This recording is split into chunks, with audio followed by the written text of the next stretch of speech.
Iran का जितना बड़ा वैज्ञानिक होता है उसको मरवा देता है कौन? इजराइल। ये होती है कूटनीति। जिस यहूदियों के पास अपना देश नहीं था उन्होंने दुनिया का नक्शा डिसाइड कर दिया। इसको कहते हैं दिमाग। बिना एक गोली चलाए वो अपने सबसे बड़े दुश्मन को पस्त कर देगा। केक कटेगा, सब में बटेगा। कहाँ पे?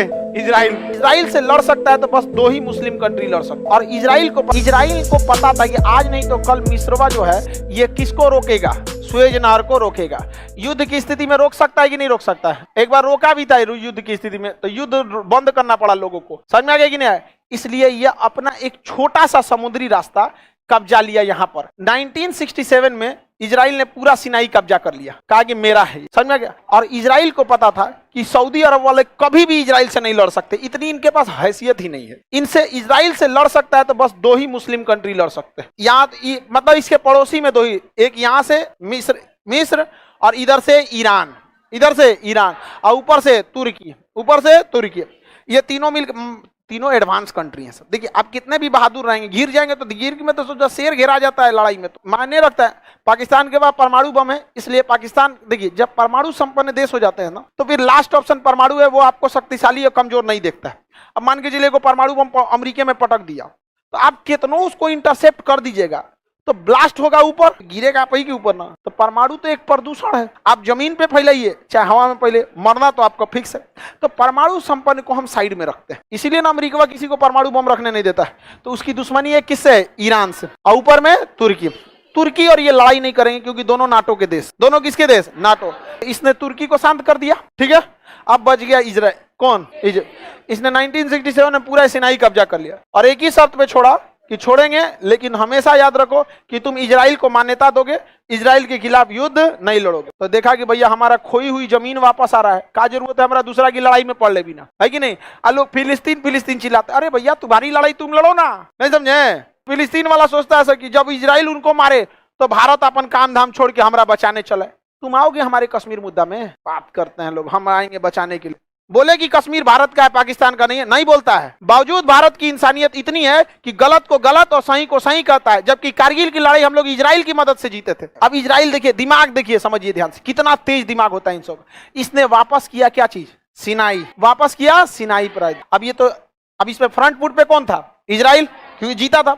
वापस करते समय उसने थोड़ा सा सिनाई का एरिया कब्जा लिया, थोड़ा सा अकाबा की खाड़ी, ज्यादा नहीं कब्जा यार, 30 किलोमीटर पतला सा। अब बस इतने के वजह से वो यहाँ पे उतर सकता है। कहां पर? लाल सागर। अगर ये सुएज नहर बंद भी कर देते हैं तो इसकी जहाजें यहां से चली जाएंगी इजराइल, और इजराइल से चली जाएंगी भूमध्य सागर। समझ में आ गया? ये होती है कूटनीति। जिस यहूदियों के पास अपना देश नहीं था उन्होंने दुनिया का नक्शा डिसाइड कर दिया। ये होता है बाउंस बैक करना, ये होता है अपने आप को अपनी देश के लिए लड़ाई लड़ना। यहाँ पर कितना खतरनाक दिमाग लगा। अच्छा अकलेल बकलेल रहता तो कहता ठीक है हम तुम्हारा सिनाई वापस देते हैं, तुम हमारे से युद्ध मत लड़ना, आइए ले जाओ। यहाँ पे हो गया रहता, खत्म हो गया रहता कि नहीं?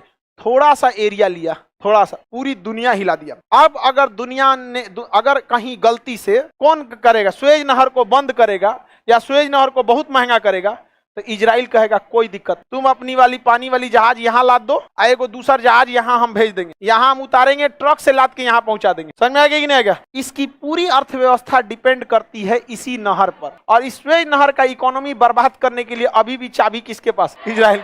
कहेगा 5000 छोड़ो ना, हमारा एक कंटेनर पे 1 करोड़ तुम दे रहे हो ना एक जहाज को जाने का, हमको 1 करोड़ नहीं चाहिए, तुम 10 लाख दो, यहाँ जहाज ला दो, हम ट्रक से यहाँ पहुंचवा देंगे। तो उसको तो भैया something is better than nothing. अभी उसको सुएज नहर से कुछ नहीं आ रहा है, फ्यूचर में आ जाएगी कि नहीं? 2 साल बस ऐसा करेगा ना तो इसकी इकोनॉमी गिर जाएगी, 2 साल में इकोनॉमी गिरा देगा। इसलिए कभी भी इजराइल के मैटर पे मिस चू चाय नहीं करते, और ये नाटो के वजह से कुछ नहीं करते। बच गए ईरान, बच गए कौन? ईरान का जितना बड़ा वैज्ञानिक होता है उसको मरवा देता है कौन? इजराइल। जहर खिलवा देगा, गाड़ी पलटवा देगा, गोली मरवा देगा, सुसाइड करवा देगा, पत्नी से जहर दिलवा देगा। समझ? अब वैज्ञानिक है, उनको क्या पता कोई सुंदर लड़की है, कैसे है, ये है वो है, दोस्ती की फंस गए, उनका पता नहीं कि जासूस है। समझ में आ गया कि नहीं आएगा? लेकिन तुम लोग मत खुश हो कि तुम्हारे पास कौन जासूस है, बेरोजगार के पास इजराइल जासूस भेजेगा यहाँ पे। अब बच गया, देखिए इजराइल के लिए कौन बच गया? पाकिस्तान। ईरान को तो निपटाइए दिया, मिस्र लड़ेंगे नहीं तो मर जाएंगे, नाटो तुर्की आएगा नहीं नाटो का, बच गया कौन? पाकिस्तान। पाकिस्तान से वो कभी डायरेक्ट नहीं लड़ेगा क्योंकि पाकिस्तान के पास परमाणु संपन्न है, और एक परमाणु बहुत है किसके लिए? इजराइल। इसलिए वो भारत को आगे बढ़ाएगा, भारत को देता है बराक मिसाइल। भारत को देता है गाइडेड मिसाइल, भारत को देता है ड्रोन टेक्नोलॉजी, भारत को दे रहा है आयरन डोम। वो भारत को इतना पावरफुल कर देगा कि भारत मार देगा किसको? पाकिस्तान। और केक कटेगा इजराइल में, केक कटेगा सब में बटेगा। कहां पे? इजराइल में। इसको कहते हैं दिमाग। समझ में आ गया कि नहीं आ गया? कलम की ताकत इतनी दूर तक होती है, बिना एक गोली चलाए वो अपने सबसे बड़े दुश्मन को पस्त कर देगा। और हम लोग छोड़ने वाले नहीं हैं। हम लोग पाकिस्तान छोड़ेंगे?